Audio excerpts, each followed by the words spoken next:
नगरपालिकांच्या निवडणुका पार पडल्या असून नवनिर्वाचित नगराध्यक्ष आणि सदस्यांचे राजपत्र देखील प्रसिद्ध झाले आहेत। त्यामुळे आता प्रत्येकालाच पालिकेची पहिली बैठक कधी होणार याची उत्सुकता लागली आहे। यापूर्वी मागील सभागृहाची मुदत संपल्यानंतर लगेच नवीन सभागृहाची बैठक बोलावली जायची। मात्र आता मागच्या 4 वर्षांपासून प्रशासक असल्याने सभागृह रिक्त आहे। अशा वेळी आता पहिली बैठक राजपत्र प्रसिद्ध झाल्यापासून 25 दिवसाच्या आत बोलवावी असे निर्देश असल्याची माहिती मिळत आहे। त्यामुळे ज्या ठिकाणी नगराध्यक्षांकडे पुरेसे बहुमत नाही तेथे त्यांना जुळवाजुळवीसाठी तब्बल 25 दिवस मिळणार आहेत। नमस्कार, मी बालाजी शिंदे आणि तुम्ही पाहताय लोकाशा टीव्ही। राज्यात नगरपालिका निवडणुका पार पडल्या असून नगरपालिकांचे कारभारी निश्चित झालेत। त्यामुळे आता नूतन नगरसेवकांना पालिकेची बैठक कधी होते आणि त्यात उपाध्यक्ष आणि विषय समित्यांच्या निवडी कधी होतात याची जास्तच उत्सुकता आहे। मात्र राज्यात अनेक ठिकाणी नगराध्यक्ष एका पक्षाचा आणि सभागृहातील बहुमत मात्र दुसऱ्या पक्षाकडे अशी परिस्थिती निर्माण झालेली आहे। त्यामुळे आता सभागृहाच्या पहिल्या बैठकीत बहुमताचे नियोजन करताना नेत्यांचा कस लागलेल असा चित्र आहे। यापूर्वी सभागृहाची मुदत संपायला काही दिवस बाकी असताना निवडणुका व्हायच्या आणि जुन्या सभागृहाची मुदत संपली की लगेच नवीन सभागृहाची पहिली बैठक बोलावली जायची। आता मात्र या बाबतीत वेगळंच पेच समोर आलाय। राज्यातील बहुतांश नगरपालिकांची मुदत संपून 3 ते 4 वर्ष झाली आहेत। त्यामुळे आजच्या तारखेस सभागृह रिक्त आहे। अशा वेळी बैठक बोलविण्यासाठी काय करायचे हा प्रश्न समोर आलेला आहे।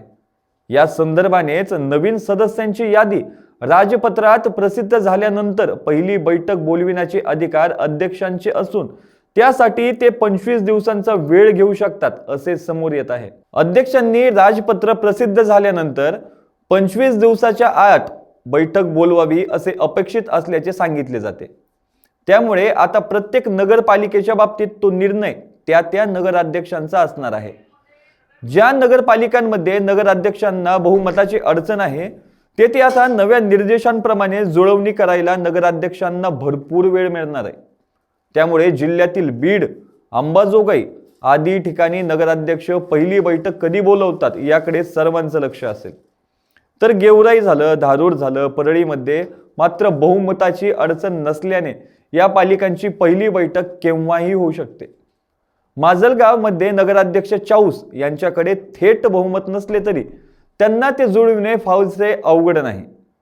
त्यामुळे तेथेही 25 दिवसांची मुदत वापरली जाण्याची शक्यता फारशी नाहीये।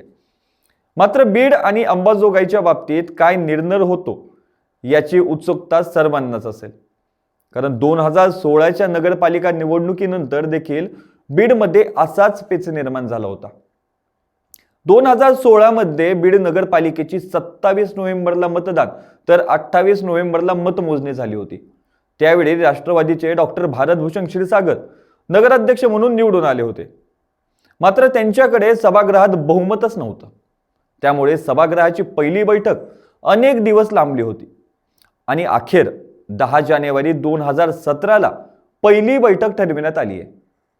मात्र तोपर्यंत देखील अपेक्षित जुळणी न झाल्याने अध्यक्षांनी ऐनवेळी प्रकृती अस्वास्थ्याचे कारण दाखवत बैठक पुढे ढकलली होती। सभागृहाची पहिली बैठक नगराध्यक्षांच्या उपस्थितीशिवाय होऊ शकते। सभागृहाची पहिली बैठक नगराध्यक्षांच्या उपस्थितीशिवाय होऊ शकत नसल्याने त्यावेळी विरोधकांना वाट पाहण्याशिवाय पर्याय नव्हता। अखेर त्यानंतर मुंबई उच्च न्यायालयाच्या औरंगाबाद खंडपीठाने 12 जानेवारीला 3 दिवसाच्या आत बैठक घेण्याचे आदेश जिल्हाधिकाऱ्यांना दिले होते। अशाच ताज्या अपडेटसाठी लोकाशा टीव्हीला सबस्क्राइब करा आणि लाईक करायला विसरू नका।